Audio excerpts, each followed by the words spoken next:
Hebrews, Hebrews, Hebrews. This is the Prophets of Awakening. This is our advanced Bible study night, the 31st October, 2023. Title inside the room is I'll be dealing with Jeremiah 24, which is the two baskets of figs. Kind of go all in on that. Get the understanding out of it. And you can go to our YouTube channel, The Prophets of Awakening. Check out our videos. There's a lot of information given. And these videos lead you to the truth of the Holy Scripture. If you like what you're hearing and receiving, I'm asking you to like, share, and subscribe to the channel.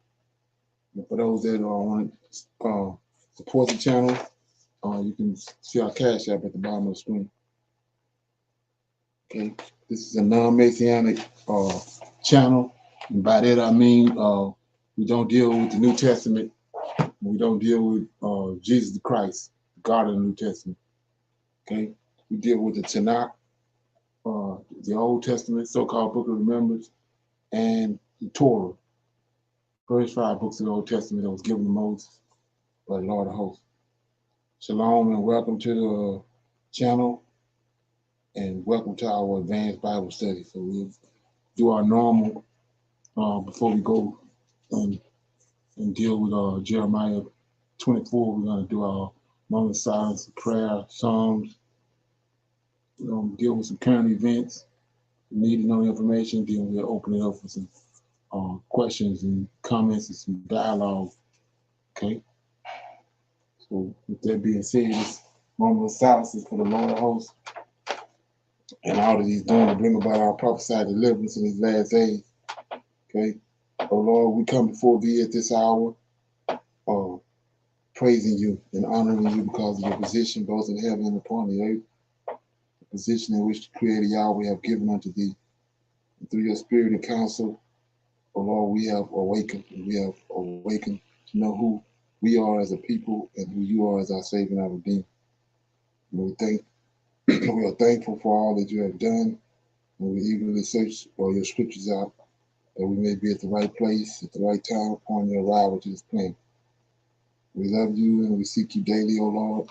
There is none else besides thee to redeem us. We see you in the clouds of the world, and we faithfully await your deliverance. Peace be unto you. Okay. That being said, I'm going to read the Psalms. Yeah, I was going to read Psalms 23. Got a little wake-up call on that the other day. Psalm 23 says, okay, when I used to read this all the time, well, I heard it a lot in the church, but it says, the Lord is my shepherd, and I shall not want. He maketh me to lie down in green pastures. He leadeth me beside still waters. He restored my soul. He leadeth me into the path of righteousness for his name's sake. Yea, though I walk through the valley of the shadow of death, I will fear no evil, for thou art with me, and thy rod and thy staff, they comfort me. Thou preparest the table before me in the presence of mine enemies. Thou anointest my head with oil, my cup runneth over. Surely goodness and mercy shall follow me all the days of my life, and I will dwell in the house of the Lord forever. So this is a song of David. And so what I want to shine light on was verse 1. And it says, the Lord is my shepherd, and I shall not want, right? So why is he saying that? Go to Exodus 23, 20. And this is a lot of times Yahweh is talking, and this is what he's talking about. Or he's not talking about men. He's talking about these angels. Because they shepherds. They're the ones dealing with his people. So if we go to Exodus 23.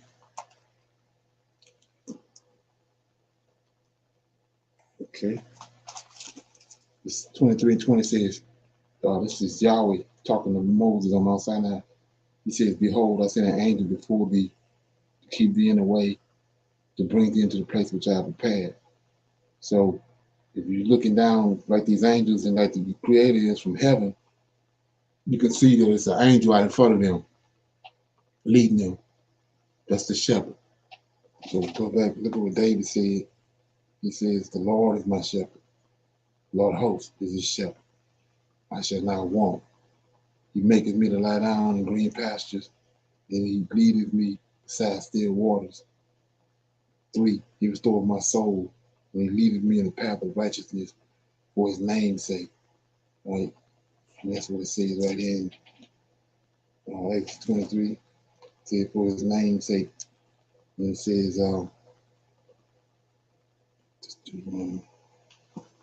Exodus 23 says, okay. Exodus 23 says, "Behold, I send an angel before thee to keep thee in the way, and bring thee into the place which I have prepared." That's the shepherd. "Beware of him and obey his voice. Provoke him not, do not pardon their transgressions, for my name is in him." That's what David says over here. He restores my soul. He leadeth me in the path of righteousness for his name's sake. Okay. What name is that? Michael El. He who is like Yahweh. Okay. So with that, anybody else got any comments on that? Psalm 23? Shalom. Okay. Shalom, everyone. When it talks about the green pastures, when you look to reference that, what is that actually talking about? Okay, let's a shepherd, whether it's sheep or cow or whatever, what are you looking for? Green pastures, right? Grazing grass, some food, right? Right. Okay. Yes, shalom, Anybody? everyone. Yes, sir, Brother Leonard. As you was reading that, I was thinking of Isaiah chapter 40, verse Okay. 11, and on the top of mine says God's strong hand. So verse 11 says, "He shall feed his flock like a shepherd. He shall gather the Right. lambs with his arm and carry them in his bosom, and he shall gently lead those that are with young." So, as again, we just really not thinking, but all the verses that you connecting, and as we read throughout the scriptures, you know, like you said, that shepherd, that means something. That's the Lord of hosts. Right. That's just I mean another way to look at that, like I said, is Lot. Lot had acquired because of Abraham, the blessing that was on Abraham, Lot acquired a whole bunch of animals, sheep and cows and cattle, and Abraham too. But they had shepherds over them, right? They had shepherds over them. They owned them, but they had shepherds over them. And Yes, he sir. said, so same thing. You look at heaven, and the scripture keep telling you way back when you was in the church house that uh, whoever it is that's over Israel inherited Israel.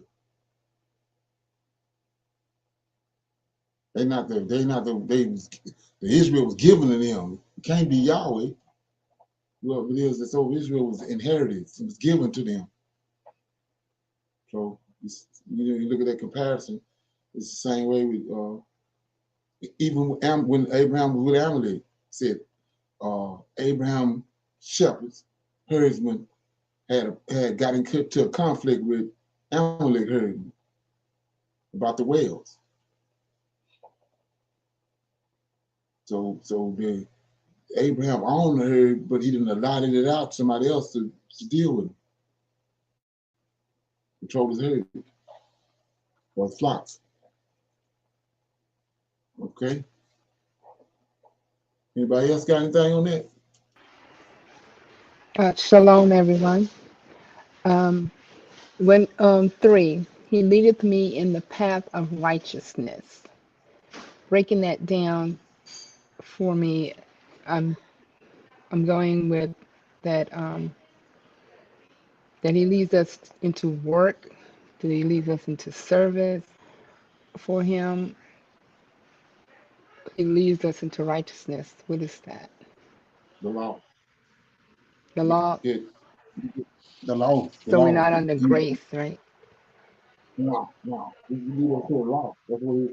That's his whole job, being the Lord of hosts, is to bring about the Most High's laws. So look at Samuel, 2 Samuel 23, David's last word.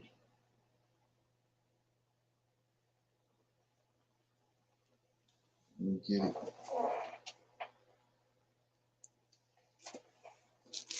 23. So no, well, it's 22. Starting at verse 16. And the channels of the sea appeared, and the foundations of the world were discovered, and the rebuking of the Lord. This after David had passed away. And these angels, these fallen angels, had tried to hold him in hell where they at, because it was created for them. But when David died, and his soul, they tried to stop his soul from ascending, going back to where it came from, to where his fathers was at. So it says, the channels of sea appeared, the foundations of the world were discovered at the rebuking of the Lord, at the blast of the breath of his nostrils.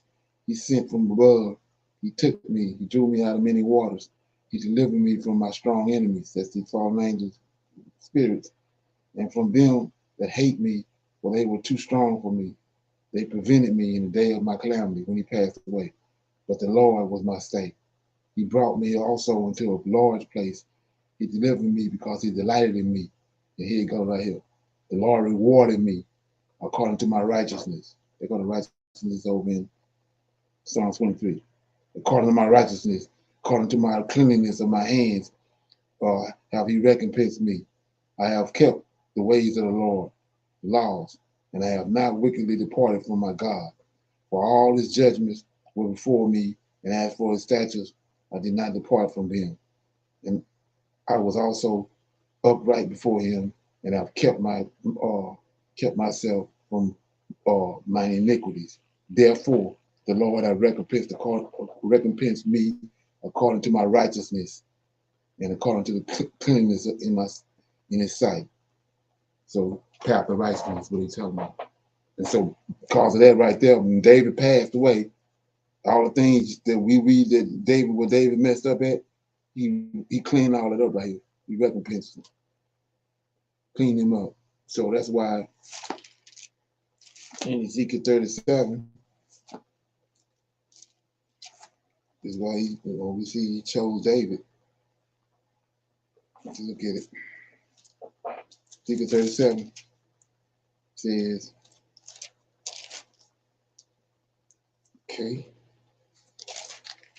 it says verse 23. Neither shall they defile themselves any more with their idols, nor with their detestable things, nor with any of their transgressions, but I will save them out of all of the dwelling places wherein they have sinned, and I will cleanse them. That's what David just said. So shall they be my people, and I will be their God. And this is why he cleansed David right here. And David, my servant. That, if it was Yahweh Shai, he'd have said that right here.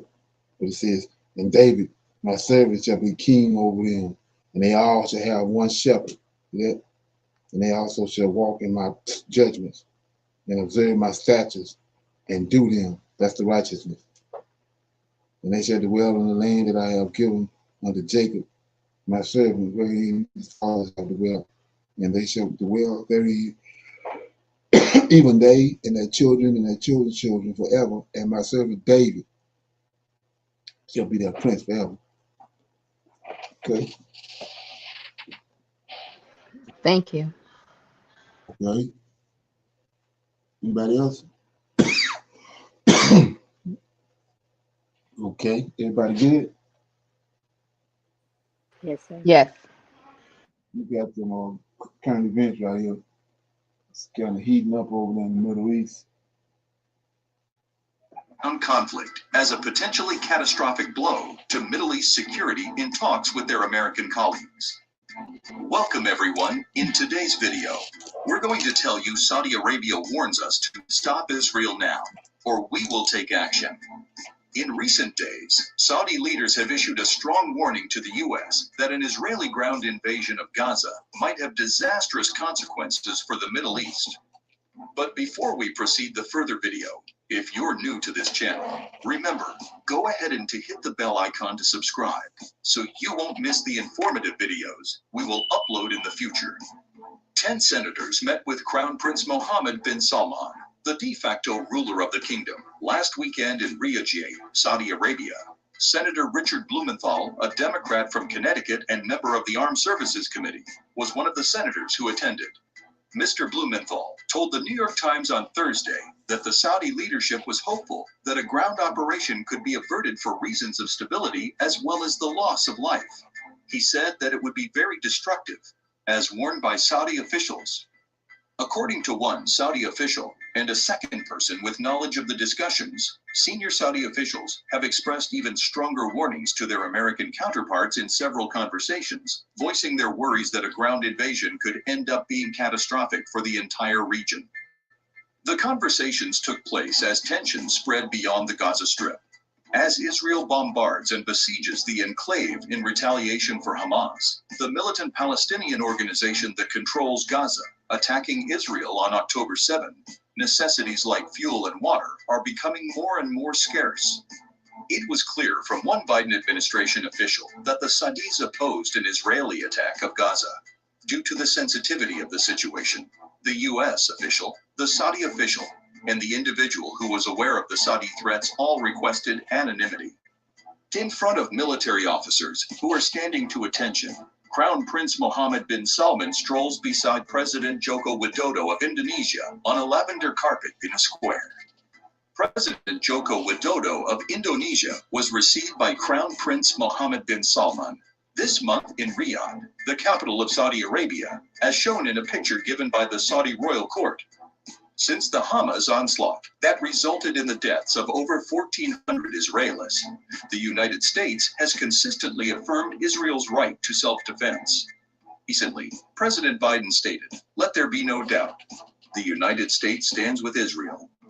Meanwhile, according to U.S. officials, Mr. Biden pushed Israel to postpone the attack for a number of reasons, such as allowing more time for hostage negotiations, increasing the amount of humanitarian aid that reaches Gaza, and improving war strategy. Additionally, there are indications that Israeli Prime Minister Benjamin Netanyahu is apprehensive about an invasion.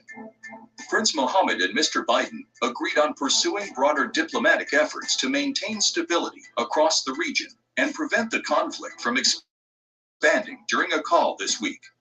According to a statement released by the White House on Tuesday, the statement omitted any mention of talks about a ground invasion. Earlier this year, Prince Mohammed and President Biden reconciled after a period of intensely tense relations over the exploration of a possible agreement in which Saudi Arabia would recognize Israel and establish diplomatic connections. Prominent advisors to President Biden expressed great enthusiasm for a deal, claiming it would transform the Middle East. However, they also acknowledged the numerous challenges in diplomacy. For an extended period, some Arab administrations, such as Saudi Arabia, have declined to establish diplomatic ties with Israel prior to the establishment of a Palestinian state. However, in the last 10 years, this calculation has changed as the autocratic leaders in the region have taken into account the potential security and economic advantages of a relationship with Israel, as well as the potential benefits they could receive from the United States in exchange. Under an accord known as the Abraham Accords, which was mediated by the Trump administration, Bahrain, Morocco, and the United Arab Emirates forged diplomatic relations with Israel in 2020. The Palestinian struggle is still a powerful rallying cry in the region, and the unpopularity of those treaties only increased with time as the Israeli government shifted further to the right and increased the number of settlements in the West Bank. The Biden administration's talks with the political heavyweight of the Arab world, Saudi Arabia, were more extensive and nuanced from the outset than the conversations over those previous agreements under the Trump administration. Saudi officials stated that they would only accept normalization with Israel if the United States provided benefits such as increased U.S. arms sales, a mutual defense pact between the two countries, and American support for a Saudi civilian nuclear program. Talks regarding Israel's potential need to make concessions to the Palestinians were also held by American and Saudi officials. Nevertheless, Prince Mohammed appeared to imply that they would not succeed in achieving Palestinian statehood in an interview with Fox News last month. The identities of 6,747 persons who have died since the start of the conflict were made public by Gaza's health ministry on Thursday. It also stated that 281 more bodies were still unidentified. Enraged demonstrators have decried Israel and the U.S. and shown support for the Palestinian people by taking to the streets around the Middle East, while condemning Israel's blockade and demanding a ceasefire.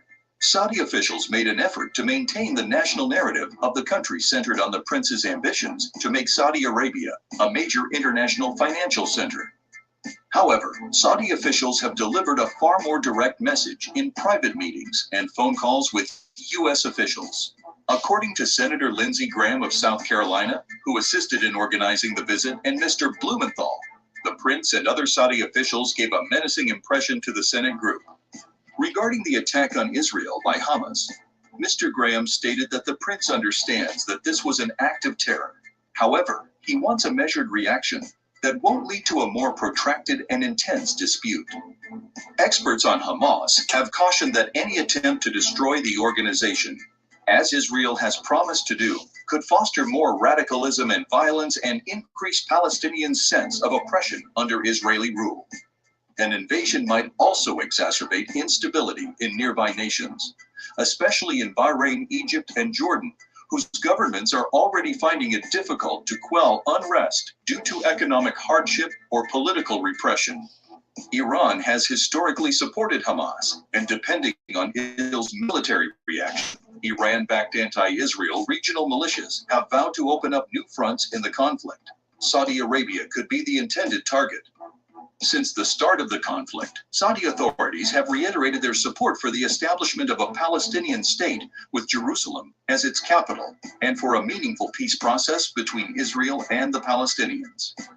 The Saudi foreign minister, Prince Faisal bin Farhan, told reporters this week that we can never have a real peace and stability in the area if we are not willing to face all of the obstacles, all of the hurdles, all of the history that is involved in this issue. It seems that American and Saudi leaders are clinging to the possibility of a deal for normalization with Israel, in spite of the increasing bloodshed. The meager connections between the two nations, which are divided by a 22-mile drive across Jordan, would have remained mostly secretive without that official move. Senators claim to have returned from Riyadh with the sense that Saudi authorities would still prefer to recognize Israel at the appropriate time. Normalization is often presented by Israeli and American officials as a means of aiding in Iran containment. The most notable adversary of Saudi Arabia in the region is Iran, in an attempt to drive out the Houthi rebels, who are still firmly in control in Yemen. Despite receiving support from Iran, Prince Mohammed launched a disastrous Saudi-led military operation in that country in 2015. However, in an effort to diversify the economy of the oil-dependent monarchy, the Crown Prince has recently adopted a more conciliatory stance and focused on creating bridges. He restored diplomatic ties with Iran earlier this year, but according to Mr. Blumenthal, an agreement between Saudi Arabia and Israel didn't appear feasible until after Israel concludes its operation. Okay. Any comments on that? Anybody got anything? That Saudi prince has never been true. He's doing a new thing. So I don't trust him. I don't trust these back negotiations that they're doing, because that reporter that went over there, he clearly made it known that, yeah, that reporter didn't leave out of there walking. So they had, chopped him up and put him inside that suitcase and took him out that way. So how do you trust somebody like that? And they say they will confirm Israel at the time when they're ready. So that means they got some more stuff up their sleeves anyway. Okay. Anybody else? Okay. See what Turkey got to say about it. With the UAE, according to President Erdogan, since a G20-backed rail and maritime corridor would avoid Turkey. Welcome everyone. In today's video, we're going to tell you Turkey finally announced no oil for Israel. On Monday, October 2, 2023, in Abu Dhabi, United Arab Emirates, during the ADIPEC Oil and Energy Expo and Conference, Turkish Energy Minister Alparslan Bayraktar speaks. But before we proceed the further video, if you're new to this channel, remember go ahead and to hit the bell icon to subscribe, so you won't miss the informative videos we will upload in the future. At the G20 Leaders Summit in New Delhi, where the Turkey-adjacent corridor was unveiled, Turkish President Recep Tayyip Erdogan gave a speech. Plans for a different trade route to the India-Middle East-Europe corridor, which the US and EU agreed upon during the G20 meeting in New Delhi earlier this month, have been unveiled by Turkish President Erdogan. The United Arab Emirates, Jordan, Israel, and Saudi Arabia will all be connected by rail through IMEC, which the US and EU claim will completely avoid Turkey and instead travel via sea to Europe and India. It is a counterpoint to China's Belt and Road Initiative, according to analysts. On the other hand, Ankara sees IMEC as a challenge to Turkey's long-standing pivotal position in the transportation of products between Europe and Asia. Erdogan threatened to break ways with the UAE when he declared that there can be no corridor without Turkey. Erdogan's alternate route depends in large part on appropriating Iraq's Development Road Initiative in order to establish a transit route into Turkey from the Great Fa port in the oil-rich Basra district of southern Iraq. Foreign Minister Hakan Fidan stated that intense Optimum Internet has next-level speed. Get 1 gig internet for low.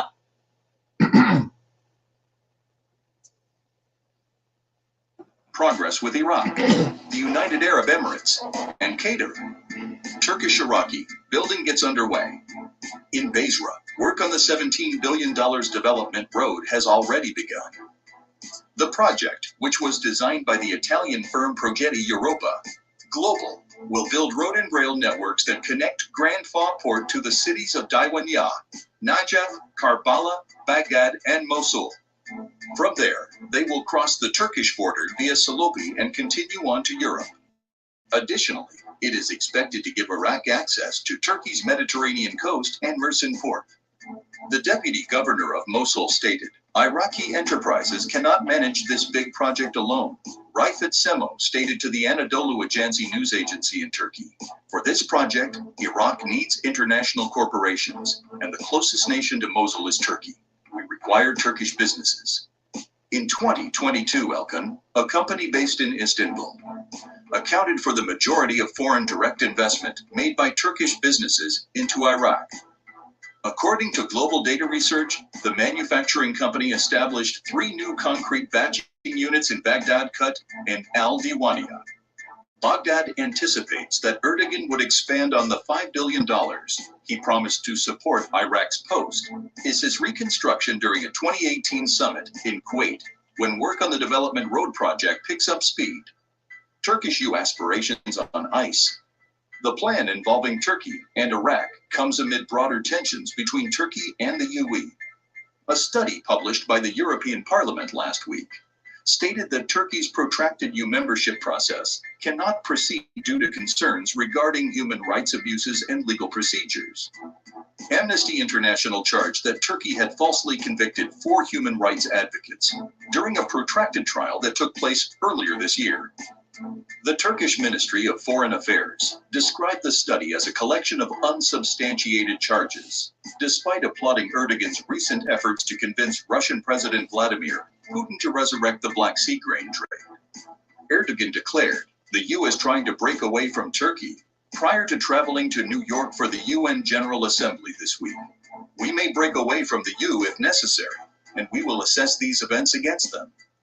In the past 24 years, Turkey has made multiple bids to become a member of the EU. In 2018, the European Parliament halted Ankara's quest for membership due to democratic backsliding. Analysts claim that Ankara's ongoing double-agent position between Eastern and Western countries is partly to blame for this most recent setback in Turkish aspirations to join the UE. The demands of the major powers on the international scene have been largely successfully resisted by Turkey. According to Carolina Pinto, a thematic intelligence analyst at Global Data, Erdogan, though, might be forced to choose a side because to the present global unrest, the creation of Turkey's own trade corridor is the most desirable and third alternative. Erdogan has long sought to portray Turkey as the go-between for the US, EU, and Russia during the conflict in Ukraine, and he has succeeded in doing so by gaining significant advantages in the military, economy, and diplomacy on matters like Sweden's NATO membership. However, Turkey's non-alignment policy is currently failing on several fronts. The US imposed historic sanctions against 5 Turkish shipping businesses and a slew of new sanctions against Russian entities on September 14 for their assistance to Russian Defense Ministry warships engaged in an invasion of Ukraine. When it came to its alleged Eastern friends, Turkey did not fare much better at the August 24 BRICS conference. The group left Turkey off of its list of 6 newly invited nations, which also included Argentina, Egypt, Ethiopia, Iran, Saudi Arabia, and the United Arab Emirates, due to President Putin's absence from Johannesburg. President Putin is a close ally of Erdogan. Ankara is rising against its lack of involvement in present efforts to siphon global financial power away from the US and the dollar as a result of its exclusion from the BRICS, according to Pinto.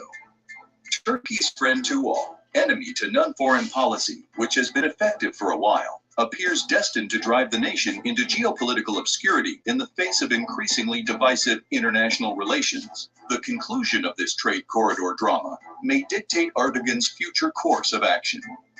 On the other hand, Turkey's energy minister says he'll visit Israel soon for talks on gas delivery. Speaking at the ADIPEC Oil and Energy Exhibition and Conference in Abu Dhabi, United Arab Emirates, is Turkish Energy Minister Alparslan Bayraktar. Alparslan Bayraktar, the energy minister for Turkey, announced that he will be visiting Israel in the next few weeks with an emphasis on bringing Israeli natural gas to Turkey.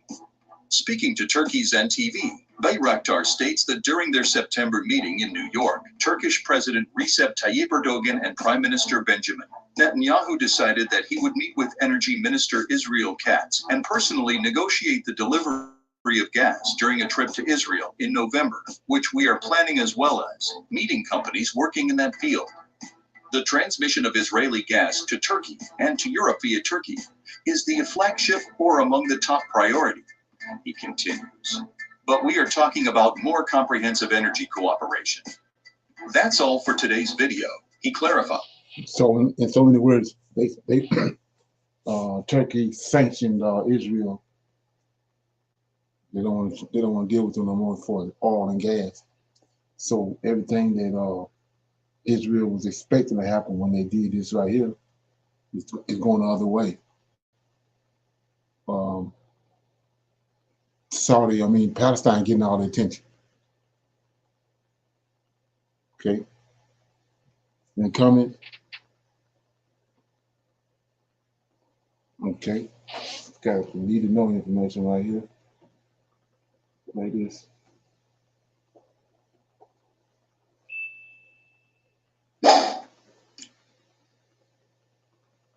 Hello and welcome to my channel. Why people call unaliving people of color as the only way of solving the race problem in America.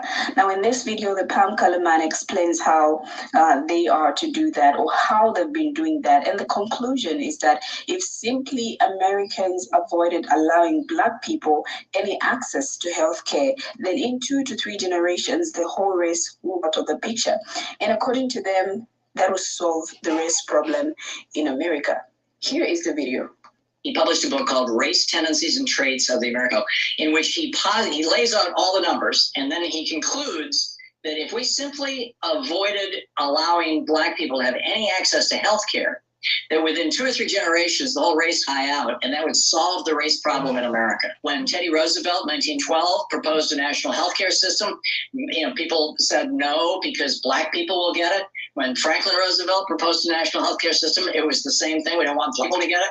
When Truman tried it in 47, same thing. Don't want to get it. We have to figure out a way to keep black people from using Medicare. And the way that they came up with was to have a 20% hole, a gap in Medicare, so that you had to pay 20% of your doctor's bill and your hospital bill, and that would discourage poor black people from showing up at the hospitals. Nearly 100% of the reason why the United States is the only country in the world that doesn't define healthcare as a right is because of. So which led him to his second hypothesis, which was in his book, Race Traits in 1896, which was that if white people who control the politics and most of the economy of the United States simply deny health care to black people, the black race, again his phrase, die out in 2 or 3 generations. And that would, quote, solve the race problem in America.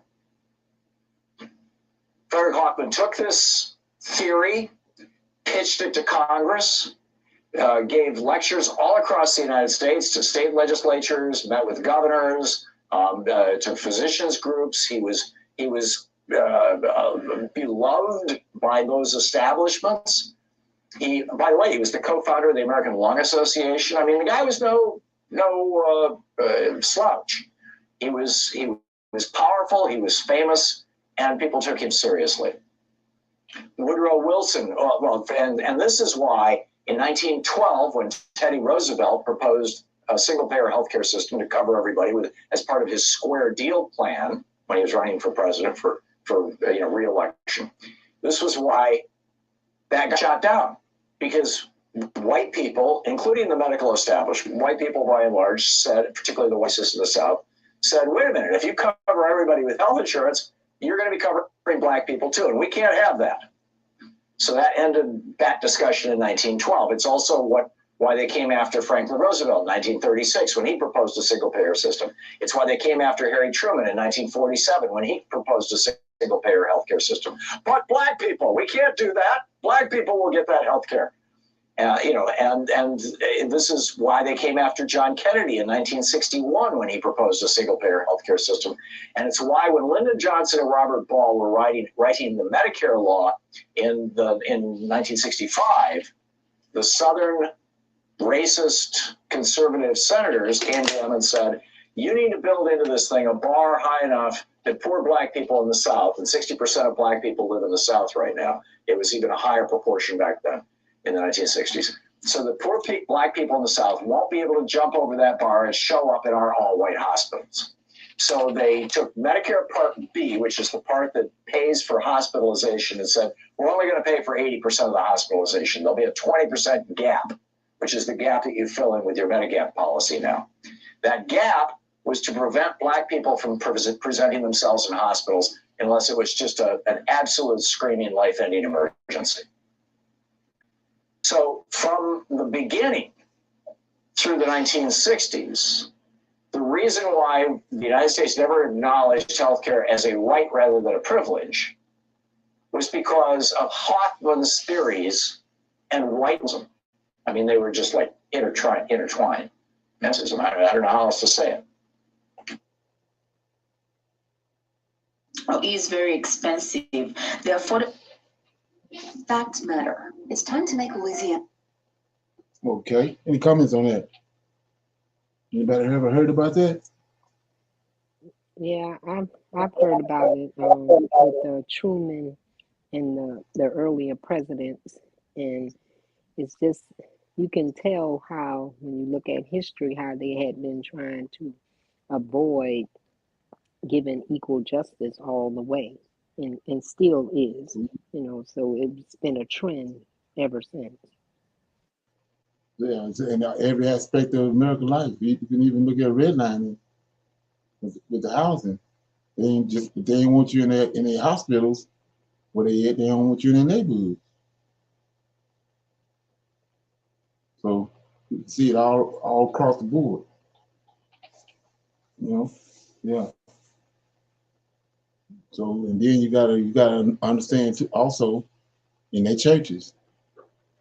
So that expose their religion. That's how you know their religion ain't got anything to do with us, Christianity. Something concocted for them. Okay. So we had our Q&A. Anybody got any questions, comments about anything they heard over the weekend while they was researching? I hope people got something out of that Zerubbabel thing, because my objective was to lay it all the way out there so people can understand who he was and the reason for him us not really knowing who he was. Okay, everybody good? I'm going back over the videos because I wasn't able to get on at the time I was traveling. So I'm going back over the videos. Yes, sir. Okay. Anybody else got anything? Questions, comments? Shalom. Just as we said, how the New Testament is trying to trick or to deceive everyone, thinking that it is what we should be doing when they took it from the Old Testament, just like Zerubbabel and his part in it, as JC is the replica of him. Right, exactly. Kobe just knocked him off the board, like just like on a chess match. Knocked him off the board. Okay. Let me play this right here, and then I'll move on to our discussion. This channel. Thank you so much for tuning in. Be sure to give us a big thumbs up, and share the broadcast. Thank you so very much. Now, family, you all know that I have been doing coverage of this hours-long hearing that was recently conducted here in the United States by our Foreign Affairs Committee for the House. And it was actually called Examining the Current U.S.-South Africa Bilateral Relationship. Now, with that being said, it was so interesting listening not only to the U.S. Congress folk that clearly had an agenda against South Africa, and most of the Congress folk that were attending that hearing made that clear.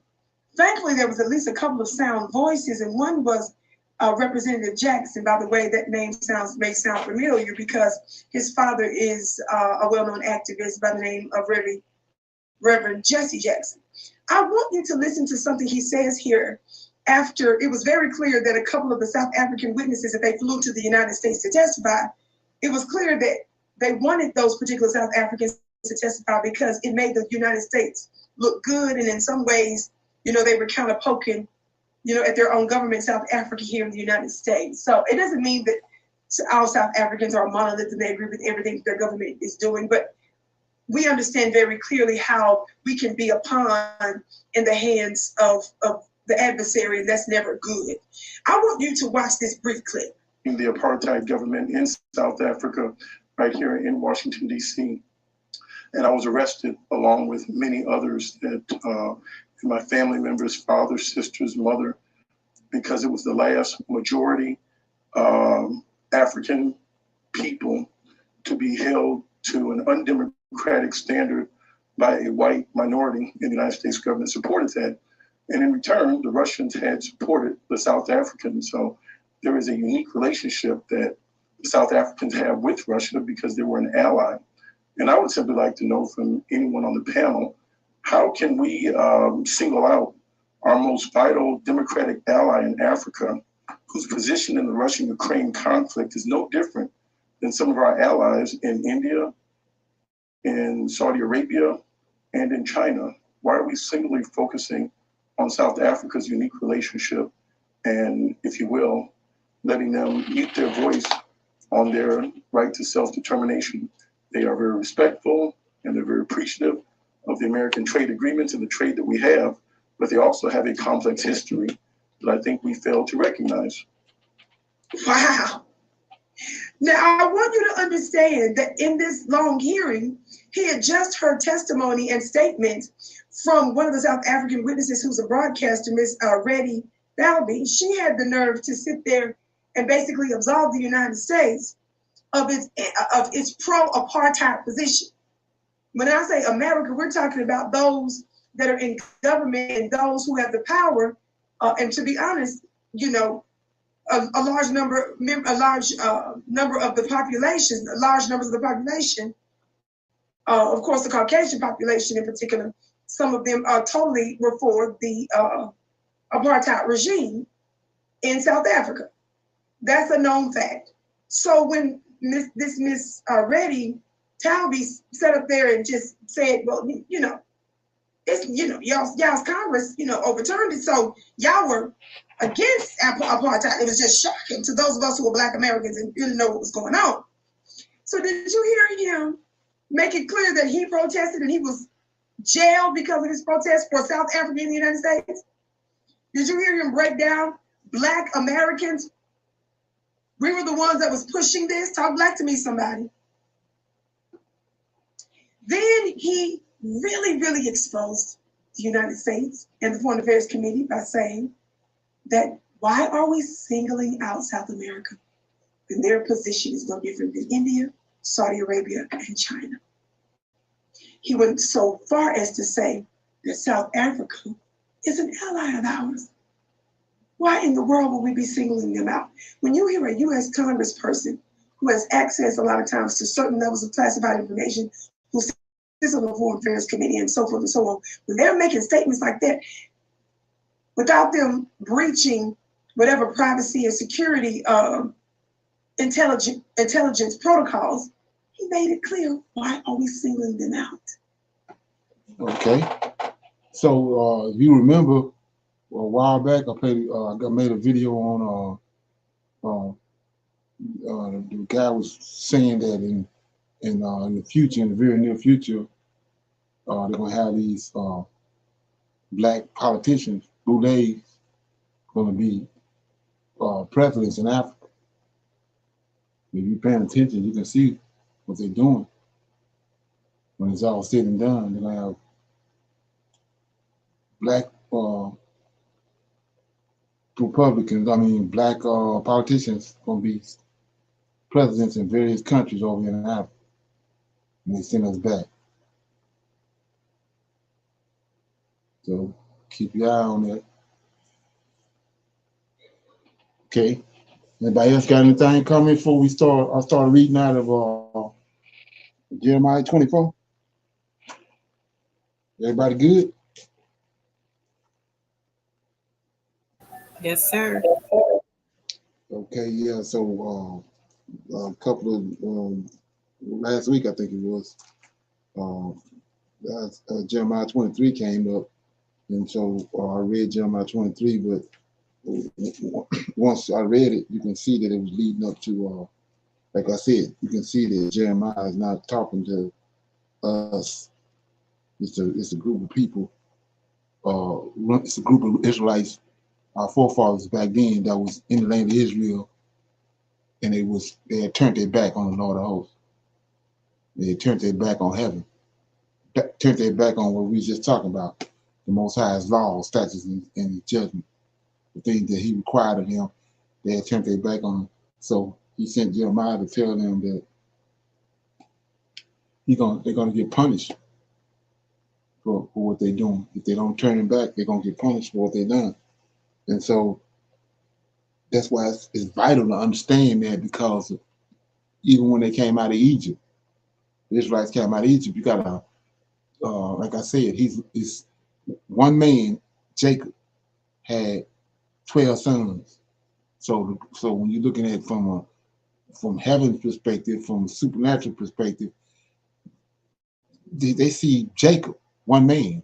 And we know that personality that Jacob had is on all the Israelites, because he said Jacob is his name was changed because it's he who wrestled with the Most High, struggled with him. We was reading the other day out of I think it was Gad, book of Gad, where he says he was contentious. He realized that he was contentious before the Lord. He was acting beside himself in the presence of the Lord.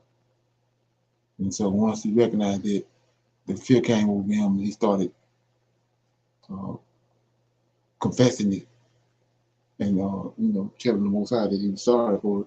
But anyway, that's what Jacob means, he who struggled with Yah. So that personality is on all 12 tribes, all of Jacob's children. That's why he's using the him in singular. He see the whole nation of Israel as one man. And that's why you see the him that's in Jeremiah 30. Him, you see that the affliction. He's gonna be afflicted. Singular, talking about the whole nation. And then in Isaiah 53, that him is the nation of Israel. And so you have to understand that in order to rightly divide, get to the bottom of the truth of the scriptures, and you just floating around on the top, you'll be lost. But so that's why he's saying him in singular, in a singular form, because of all 12 of those boys is from Jacob, and they took on their father's personality, which is a struggle with the Creator, with the Lord of Hosts. Okay, so that's what that is. So, like I said, he sent Jeremiah to tell them that you're gonna get punished. And so, understanding that you got a group that's like I was saying before, people don't understand that part of it, is that you got a group of people before, like we was looking at the wall when Nehemiah came back with that group of Israelites out of Babylon, and they came back to rebuild the wall, where they property lines is one connected to the next, and because of that, each family got a responsibility for that part of the wall that was around Jerusalem. Whatever part of their land that they owned or had inherited, they had to keep that part of the wall maintained. So you had families that kept the Most High laws, statutes, and judgments from one generation to another. They was sold on the Lord of Hosts, but because you had a bad group, everybody had to be punished.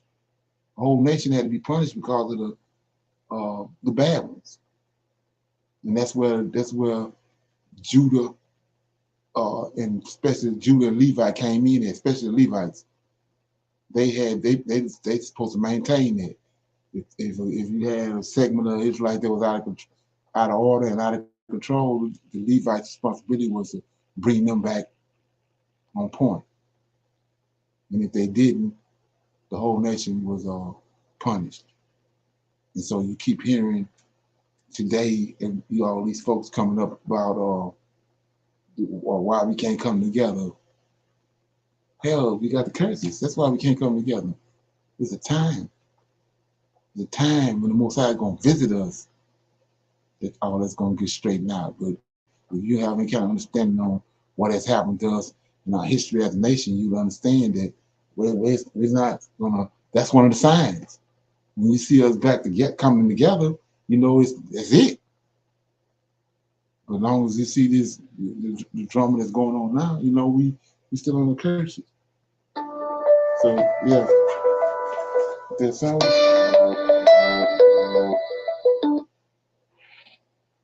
Yeah. So with that being said, I'm start reading. So we saw in 23 that he was warning them about that, and then we gonna pick it up in 24. And anything you do when it pertains to Israel today, you have to keep this as a focal point for your understanding. If you don't, you're gonna get sidebarred. So let me start reading. Right here, 24. Okay. So it says, I'm gonna start at verse 36 and 23, and then come up to 24. It says, I'm in Isaiah 23 and 36. And the burden of the Lord shall ye mention no more, for every man's word shall be his burden. For ye have perverted the words of the living God, of the Lord of hosts, our God. Thus says thou, thus shalt thou say to the prophet, who have the Lord, what have the Lord answered thee, and what have the Lord spoken? But since ye say, the burden of the Lord, therefore, thus says the Lord, because ye say this word, the burden of the Lord, and I have sent unto you, saying, ye shall not say the burden of the Lord. Therefore, behold, even I, will utterly forget you, and I will forsake you in the city that I gave you and your fathers, and cast you out of my presence, and I will bring an everlasting reproach upon you, and a perpetual shame which shall not be forgotten. So, like I was saying before, he's talking to our forefathers that's in the land of Israel at the time. But see how it all correlates to we in the same predicament. We've been cast out too. And we had, just like they had a prophet that came and told them about it, it's prophets that told us. It's the minor prophets that's talking to us after they came back from Babylon. And even with Daniel, you notice how Daniel in chapter 10, let's look at it right quick. In chapter 10, let me see, it might be 9. Let me look.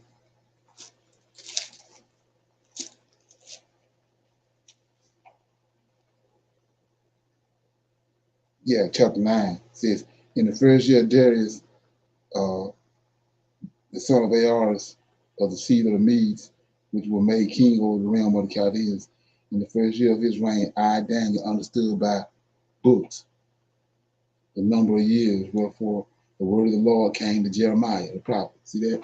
So that right here shows you who Jeremiah was talking to. He wasn't talking to us. Daniel was in the captivity with him. Daniel is one of the people. So Daniel going back looking at the prophet that prophesied to them and told them what was going to happen with Jeremiah. And that we have to do the same thing. We got to find out who the prophet is that was talking to us. It wasn't Jeremiah. It wasn't Isaiah. Okay. So for one more example before I start reading. So prime example of that is Ezekiel. I don't really talk about it that much because unless it comes up when I decide I need to talk about it. But I'm in Ezekiel, right? Ezekiel is in captivity in Babylon, so he ain't talking to us, right? He's talking to those people that's in captivity and the ones that's in Jerusalem. So I'm in chapter 40 right here. Okay. If you've been reading this, if you've been reading even in church, in the Baptist, when you're using the Baptist church or wherever your church is in, they tell you in chapter 40, let me get it. This is the right one. Yeah, chapter 40, verse 1.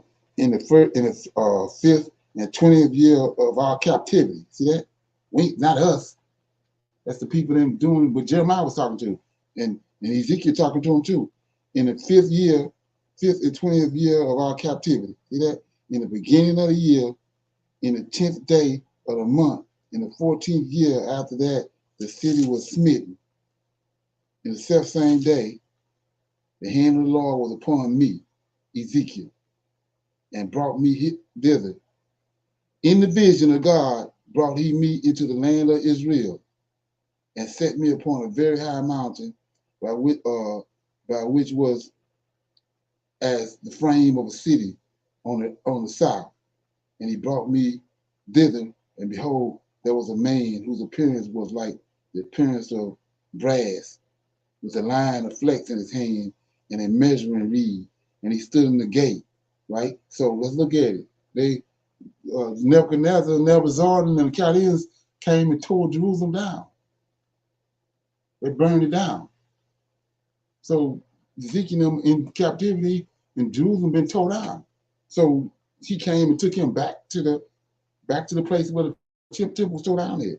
And he says, and he brought me thither, and behold, there was a man whose appearance was like the appearance of a brass, with a line of flex in his hand, and he measuring in a measuring reed, and he stood in the gate. And the man said unto me, Son of man, behold, this ain't no Jesus either. The Son of Man is Ezekiel. Behold, with thine eyes, and hear with thine ears, and set thy heart upon all that I shall show thee, for to the intent that I might show them unto thee. Thou brought hither, declare all that thou seest to the house of Israel. They ain't us. That's the ones in Israel, in Babylon. Behold, a wall on the outside of the house round about, and in the man's hand a measuring reed, and 6 cubits long by the cubit in the hand breadth. So he measured the breadth of the building, 1 reed, and the height 1 reed. Then came he unto the gate, was looking toward the east, and he went up the stairs thereof, and measured the threshold of the gate, which was 1 reed broad, and the other reed of the gate, which was on 1 reed. So what he doing is, it's a temple. So you got these mega pastors and all these so-called preachers. They going from Daniel to Revelation to here. This temple right here is the temple that we gonna be built. They waiting to be built.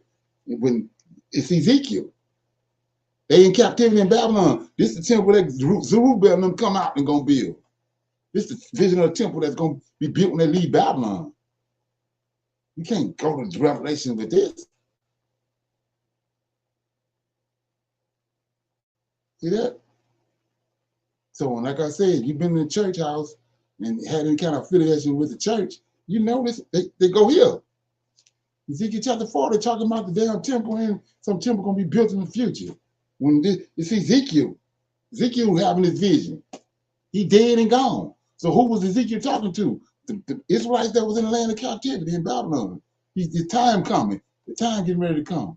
Go back to rebuild the temple. That's how we saw Zerubbabel tied to this.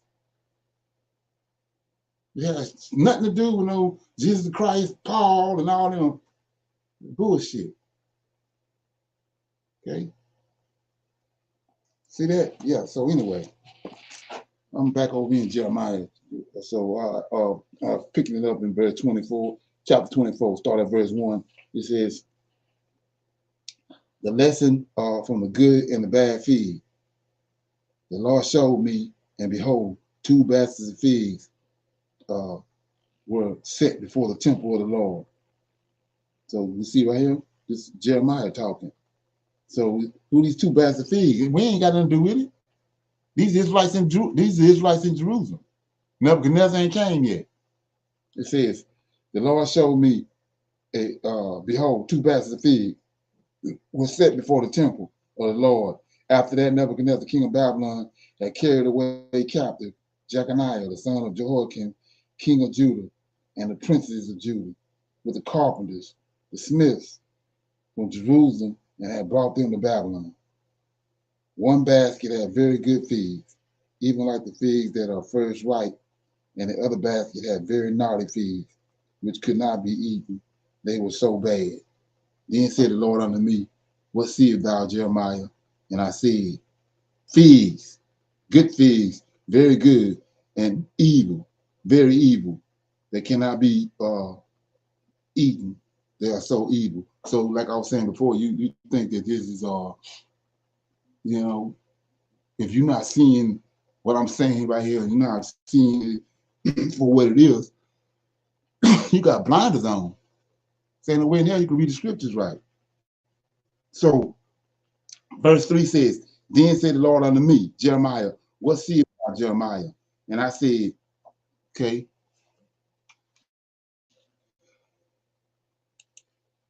Okay. So he says, verse 3, then said the Lord unto me, what seest thou, Jeremiah? And I said, figs, good figs, very good, evil figs, very evil. They cannot be eaten, they are so evil. So just look at that. You ain't looking at us. We ain't nowhere around. I don't know if my allergies acting up. Okay, so Hold on a minute. Okay, so he says, these feasts, then it's not us. That's our forefathers that's in Jerusalem. Jeremiah looking at them right in front of him. You can't go to the future with this. It says, and again, the word of the Lord came unto me saying, thus says the Lord, the God of Israel, like these good figs, so will I acknowledge them that are carried away captive to Judah, whom I have sent out of this place unto the land of the Chaldeans. So how can you come here and how can you try to associate what Jeremiah is saying to us? He ain't talking to us. For I will set mine eyes upon them for good, and I will bring them again to the land, and I will build them and not pull them down, and I will plant them and not pluck them up. So let's look at that. This was the importance of having a Zerubbabel weekend, right? So you see right here, he's talking about in Daniel 9:25 when he says the wall shall be built again in the streets. Same thing right here, verse 6. For I will set my eyes upon them for good, and I will bring them again to the land. Same thing Daniel talking about. You can't go to the book of Daniel and associate it to today. They in captivity in Babylon. They got to come out. They got to get out of Babylon. So he says, I will set mine eyes upon them for good, and I will bring them again to this land, and I will build them, not pull them down, and I will plant them and not pluck them up. And I will give them a heart to know me, that I am the Lord, and they shall be my people, and I will be their God, for they shall return unto me with their whole heart. People in Babylon captivity. And so it's the same thing now. We're gonna return. It's a group of us. It's a basket of good figs, and it's a basket of wicked figs. You got to deal with the wicked ones, just like you got to deal with the righteous ones. We see that he poured out his spirit on us. Righteous, and you can't expect the wicked figs to respond to his spirit. It ain't gonna happen. So 7, I will give them a heart to know me. That's the righteous fig. That I am the Lord, and they shall be my people, and I will be their God. For they shall return to me with their whole hearts. That's what I was reading yesterday with Ezra. Let's look at it right quick. I was in Ezra chapter 2. Like I said, all this correlated together once you figure out what's going on. Chapter 2 of Ezra. Now, these are the children of the providence that went up out of this captivity of those which had been carried away when Nebuchadnezzar king of Babylon had carried away unto Babylon and came again to Jerusalem. So they coming back like he prophesied. Jeremiah told them. Jeremiah told them they was going, the people from the north, the Chaldeans was going to come get them, tear down the temple, and take them off. But they're going to bring them back. 70 years. That's what's happening right here. That's what Daniel talking about. 9:25. So 7 says, verse 8, 24 and 8. And as the evil feed, that's what you got to do. You can't keep saying why we ain't coming together. It's a basket of wicked ass figs. That's why we ain't coming together. So it says 8, and the evil figs, which cannot be eaten, they are so evil. Surely, thus says the Lord, so will I give Zedekiah, king of Judah, and his princes, and the residue of Jerusalem that remain in this land, and that dwell in the land of Egypt. So now, let's look at this right quick, because this is major. I was talking about Zerubbabel, right? So if you look at verse 8, and as for the evil feed, right? So check it out. You got the line of David. That's the Most High. He chose Solomon, a righteous seed after David, Solomon, and then he chose a son from Solomon like that on down, right? So when you go to Ezekiel, right quick, let's go to Ezekiel, right quick, show you this. Okay.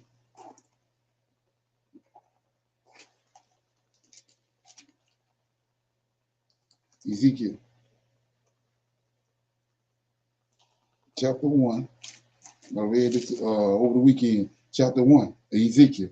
He in captivity also. It says, now it came to pass in the 13th year, in the 4th month, in the 5th day of the month, as I was by among the captives, in captivity, by the river Kabor, that the heavens opened, and I saw a vision. Then verse 2, in the 5th day of the month, which was the 5th year of King Jehoiakim, captivity.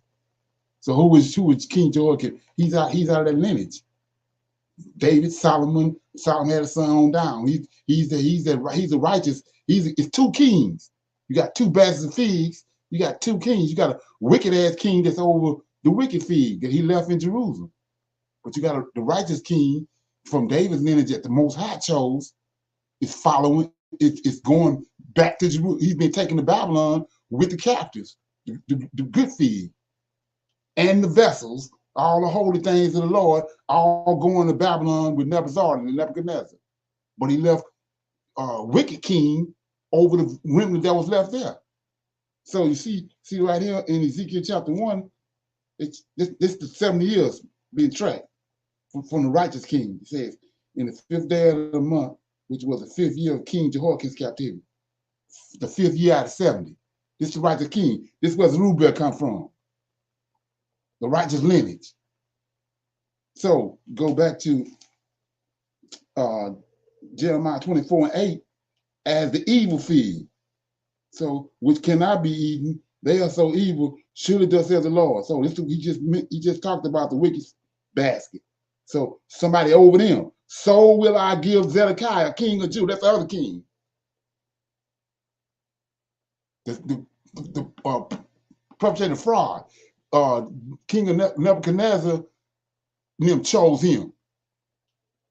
Yahweh didn't choose him. Nebuchadnezzar chose him and changed his name to Zedekiah. Both of them out of Josiah lineage. But they chose him because this the wicked, he the one over the wicked in the wicked basket. So it says, and like he said, I'm gonna destroy them.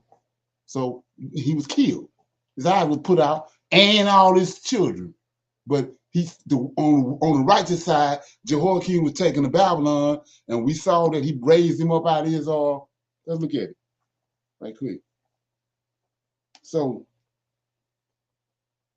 he's in 2 Kings. Right quick. 2 Kings chapter 25, verse 27. And it came to pass in the 7th and 30th year of the captivity of Jehoiakim. See that? Now it's 27 years. 37 years into 70 years. Jehoiakim, king of Judah, in the 12th month, on the 7th and 20th day of the month, that evil Murdoch, that's the king of Babylon. So Nebuchadnezzar died. Now his son on the throne. He told him, go to Babylon, serve the king of Babylon, his son and his grandson. That's 70 years. So he says, 20th day of the month, that evil Murdoch, king of Babylon, in the year that he began to reign, did lift up the Jehoiakim, king of Judah, out of prison. See that? So, like he said, I'm gonna look over you for the good, and he gonna look over the wicked fig for bad. So he had Zedekiah killed, his eye put out, and his whole seed line killed, and his wives. This boy right here was taken to Babylon. They just raised him up out of prison, and not only that, all his sons and his wives was taken with him. That's where Zerubbabel come from. So if you struggling with JC and you understand this right here, you shouldn't have no problem throwing him away. You can see how far the story is off. So anyway, it says 8. And as for the evil fig, which cannot be eaten, they are so evil. Thus says the Lord, so will I give Zedekiah, king of Judah, and his princes. They out of David lineage, but they on the wicked side. He the one burnt the scrolls that Jeremiah gave him. And residue of Jerusalem that remain in this land, and them that dwell in the land of Egypt. He told them not to go back to Egypt. I already came there and got your forefathers out of Egypt with 10 plagues. Don't go back to Egypt. I ain't dealing with Egypt no more. So he says, verse 8, and as for the evil fig, which cannot be eaten, they are so evil. Surely thus says the Lord, so will I give Zedekiah, king of Judah, and his princes, and the residue of Jerusalem that remain in this land, and them that dwell in the land of Egypt, and I will deliver them to be removed into all the kingdoms of the earth for their hurt, to be a reproach, a proverb, a taunt, and a curse in all places where I should drive them. And I will send the sword and famine and pestilence among them till they be consumed from off the land that I gave unto them and to their fathers. So guess what? By the time you get to when the Antiochus came, how we get over here? Same thing that happened there. We were driven out the same way. It ain't nothing new under the sun. So we see the same exact same thing that happened right here, and that's how Esau was able to do what he did. That's the way he was able to slide JC in there, because it's the same things happening over and over again. The Most High changed not. You can see the same thing happening again, but they slid JC in there and slid the New Testament in there. But we don't understand that, how this works. Jeremiah ain't talking to us. Jeremiah talking to our forefathers. Abraham wasn't talking to us. Abraham was talking to, when in Genesis 15, Abraham was talking to the people at his time and his descendants that was going to go into captivity in Egypt. He tells you they coming out with great substance, and then he said the reason why they coming out because I haven't finished with the Amorites. And so when they came out of Egypt, who was Moses killing? Who was Joshua killing and Caleb? They're killing Amorites, because that's part of the prophecy of Genesis 15. He ain't talking to us. But they want you to think that because of JC, they didn't incorporate JC into the scriptures. Okay.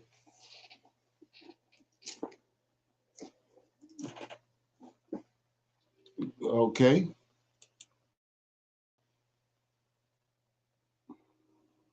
Right now is a good time for question. Right now.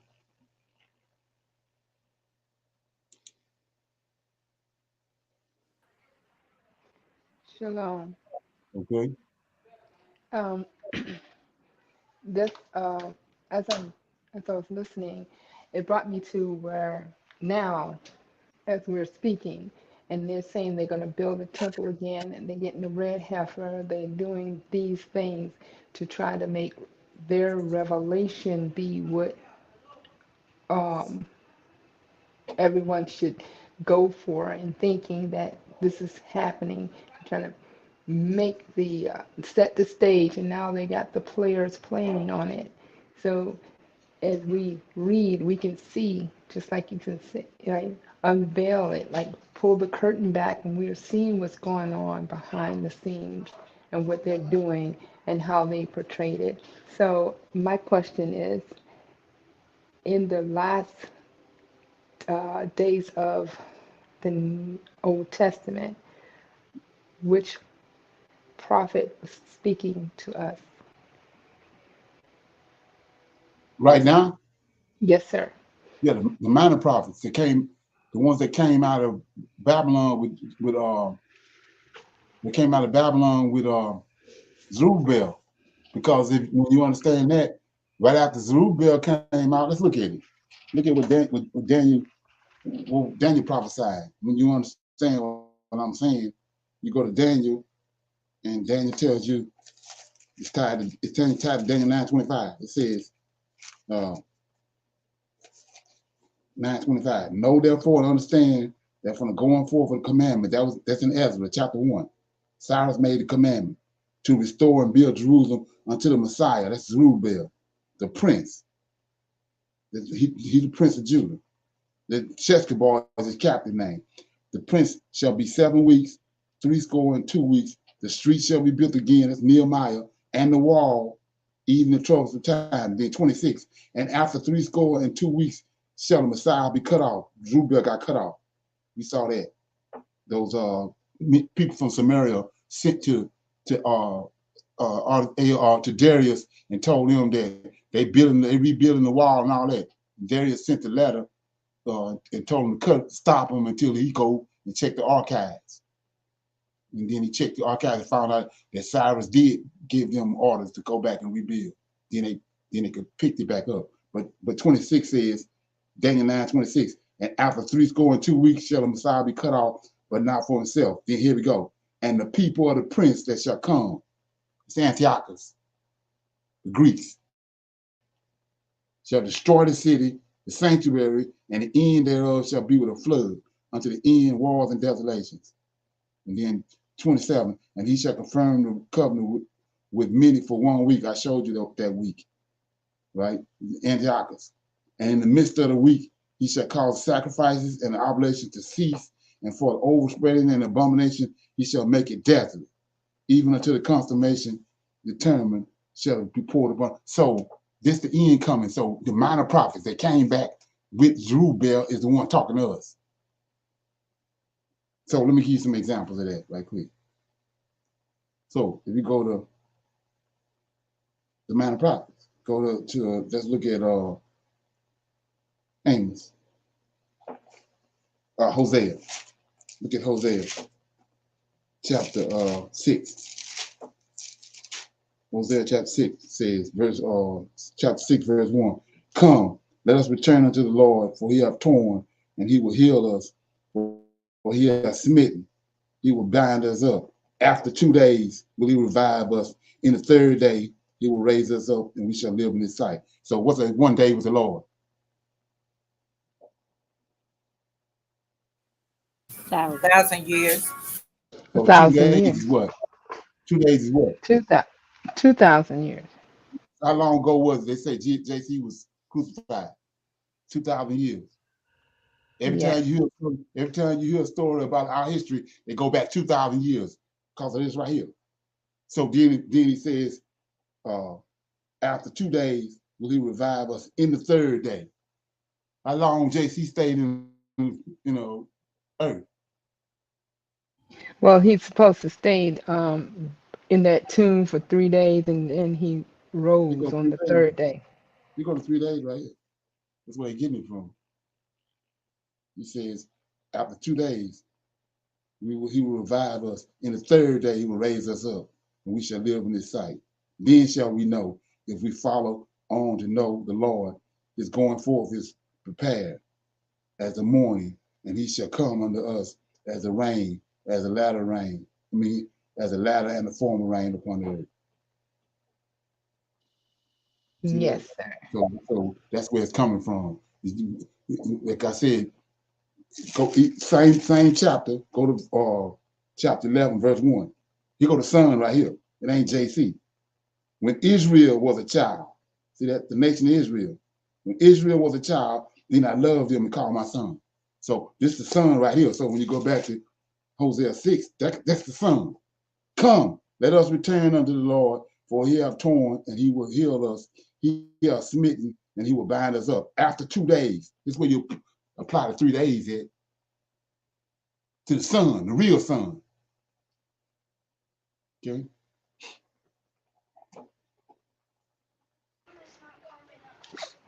Okay. Shalom. Yeah. Shalom. So, again, what has been taught about him rising and seeing, but here it's not speaking of a physical being, which they made it seem that JC was gone and now they can see him. He came back as a physical being. He showed the hands with the nail holes and everything, and they supposed to have touched him, but it's not a physical, as we are reading here in Hosea. Right, exactly. Like I said, all that was when you understand who these people are and what they've done, all of it is, it just wrote it. You got Negroes running around, bumping their heads and getting all excited, and all they did was wrote that. They just wrote it. It's not scripture. They ain't holy. They just wrote it. Like I said, what a dead giveaway is, everything written in red. In the New Testament, everything JC said written in red. Well, it come out of Egypt. Everything the Horus read, everything, you go by your Egyptian Book of the Dead. Everything the Horus said, written in red. So if that was legitimate, he the son. So down Genesis chapter 1, the first 3 or 4 chapters ought to be written in red. When Yahweh was talking. Come on. Shalom.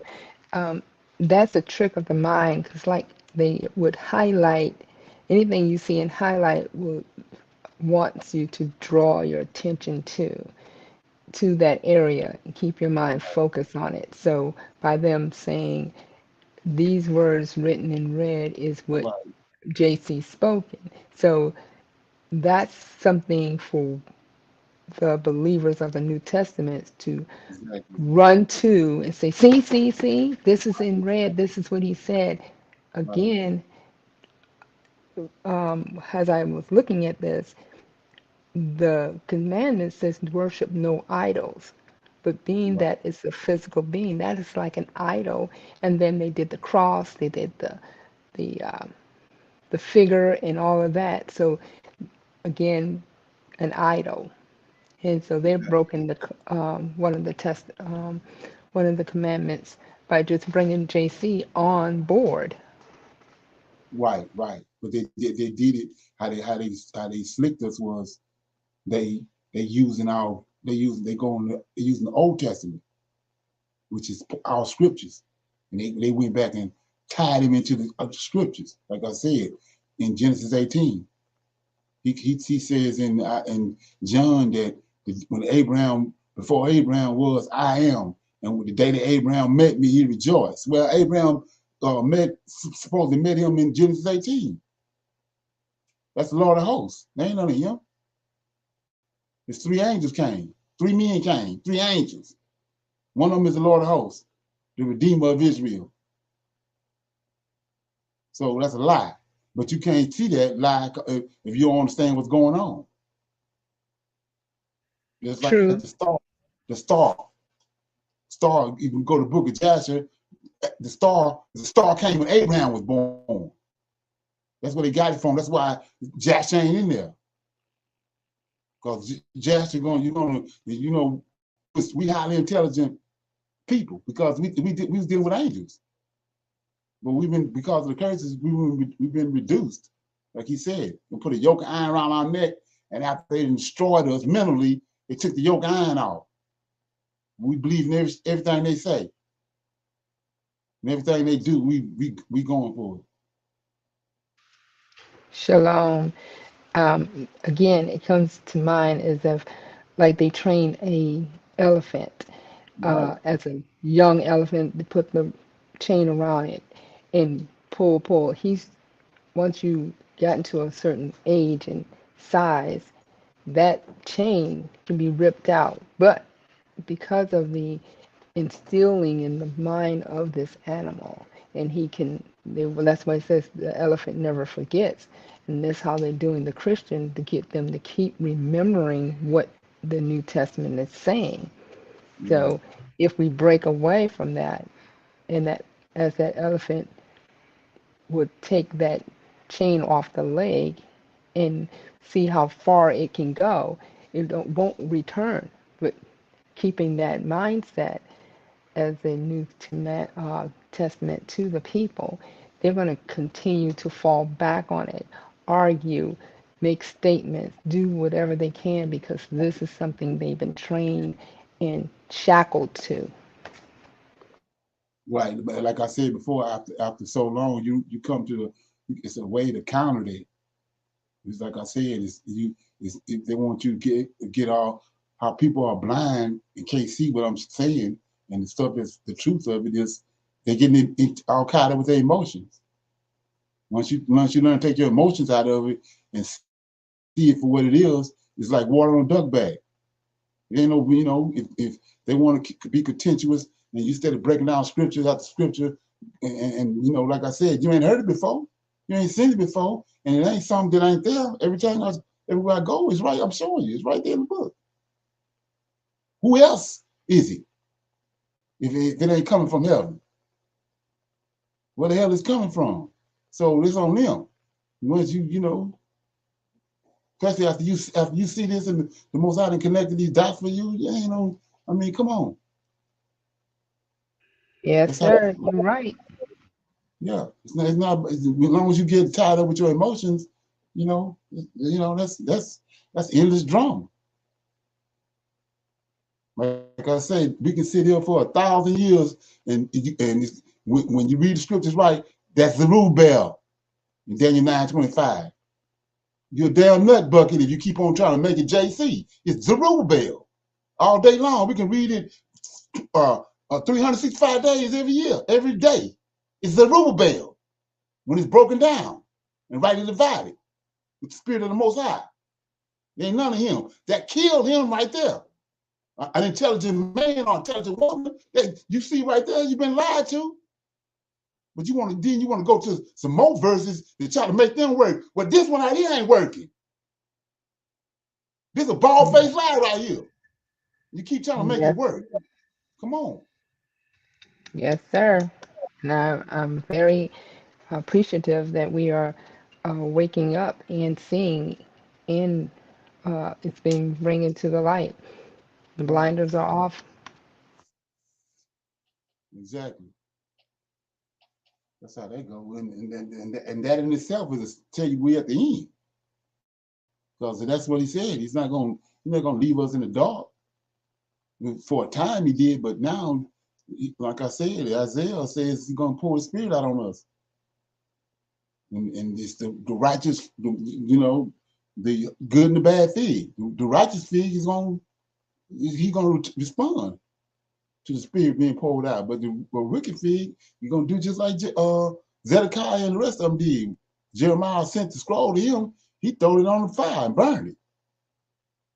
So what would I get all emotional about that for? Yeah. He the one got to pay the cost. The word came to you, but you throw it in the damn fire. Ain't that something? Yes, sir. He made Yeah. his own bed. Yeah, so I want to shoot that out there. I mean, every time it presents itself, my name is Leonard, Brother Leonard. My phone number, 337-802-0889. So we can have friendly dialogue. I mean, I don't bite. So we can chop it up. It's all good. Anybody else have anything before we go? These chapters that you connected all the dots, Jeremiah and Daniel and a couple in Daniel, Ezekiel, Ezra, Second Kings, and Hosea. Um, Right, just ties it all back, and as Jeremiah 23 leads up to 24, it talks about these false prophets and all their lies and how they speak right, things in the name of the Lord of hosts, and then right, how they're going to be punished. And like you say, with the good basket and the evil basket, he talks about those people who will be punished. right. That's So, that's that's that's the foundation to understanding the scriptures. They had a mhm. they had wicked Israelites in Egypt, and they had righteousness. We know that from when he came out. He had to purge them. By the time they got to the land of Israel, the land of milk and honey, it was 20 years and younger. He had to kill off all the rest of them. That's what the 40 years is for. Same Yes, sir. thing. I mean, Babylon, and that's the same thing getting ready to happen. Yes, sir. And going back when we had the governors who acted as like lords or kings, but they were the governors, and then they brought in these kings that didn't do right and led the people wrong, and until they kept leading them wrong. Um, that was all of that false prophecy going on, that they Right. wouldn't stop. Every time he would send one of the angels to tell one of the good prophets what to tell the people that are going to happen to them, they just kept ignoring it and ignoring it like it was not going to happen. And it Right. started happening to them. And when those lineage of those evil seed, kept going, it's like I guess a spring of water. It just kept flowing further and further down the line. Exactly. Right. Right. Yeah. That's how it works. Yes, sir. Oh yeah. That's how it goes. Like I said, it's he's not gonna leave his people in the dark before uh, he returned. He always wake them up. He send his prophets and his people to bring the word to the righteous branch, to the ones that have ears to hear. And it's an endless cycle. You see it in Egypt, you see it in Babylon, and we see it manifesting itself right now. So, Yes, sir. yeah, that's how it works. Shalom. So, not so, but not but. And no longer would the good suffer with the bad, because the good was suffering with the bad. So once your eyes are open, your ears um, are able to hear, and you're seeing, you're no longer part of the bad, the good suffering with the bad. So he's going to split that up. Are you saying? So the good will be by itself, as those two baskets are, as far as the figs go. So the good will not mingle with the bad anymore, and the bad will be gone. Right. He's gonna purge it, but he's gonna purge the wicked seed off like he did with we just saw. He eradicated the wicked fig. The good fig was taken to Babylon, but he allowed the wicked fig to stay there in Jerusalem, and they got wiped out by the by the So I'm time saying today, right. us in today's time, this is us weeding ourselves away from, as the basket, because what it seems like it became No, a, it's not us. It's not us. It's him. It's okay, the spirit of the so Most High. It's like a refiner's fire. That's yes, why I sir. say it's nothing. It's all you gotta do is sit there and watch. Like I said, Oh, if it's a righteous feed, he gonna respond to the spirit of the Most High. If he don't, like I say, it's water on a duck bag. yes, You, sir. you, they gonna lose. You ain't gonna lose. Yes, sir. Right. Yeah. So the brother asked about Cain and Tubal Cain, the serpent, just like in Genesis chapter 6, those fallen angels came down in Genesis chapter 6 and took them women of all they chose and had relations with them and had giants. Well, where they get it from? The serpent came in the garden and had cohabitated with Eve. That's how Cain come. That's where Cain come from. You got to ask yourself, why the hell he's so wicked? The first human born or woman, why is he so wicked? Because of who his father is. Tubal is his son. Tubal came from him. They wicked. But the trick come in that is the Lord said, told Noah, go get two of every kind, put them on the ark. That's what Japhet is. And they lied to us. So when you get to the Noah and this incident that happened to Noah, Noah's nakedness is his wife. So if Cain is send this guy on the boat, who it is you think would need? Who you think it is that violated Noah's wife? Cain. So that lineage picked right up after the boat. Canaan, the Canaanites. So you got to let that firmate go back and look at the scriptures. But Japhet, that's why he's singling him out. And Japhet got a son called Tubal. Look at word etymology. You got Tubal before the flood, then you got Tubal after the flood. When you understand how wicked these folks are, why in the hell would you name any of your kids Two-Ball? Unless it's lineage, tied to your lineage. What Israelite would name their son Cain? Come on. Yes, sir. Okay, if you call that number and then I can get your information, then I can start sending you the link, bro. And then you can come on the platform. Like I said, 337-802-0889. And then I can get the information, then we can set it up where you get the link. Then you can come in. We can chop it up. Okay.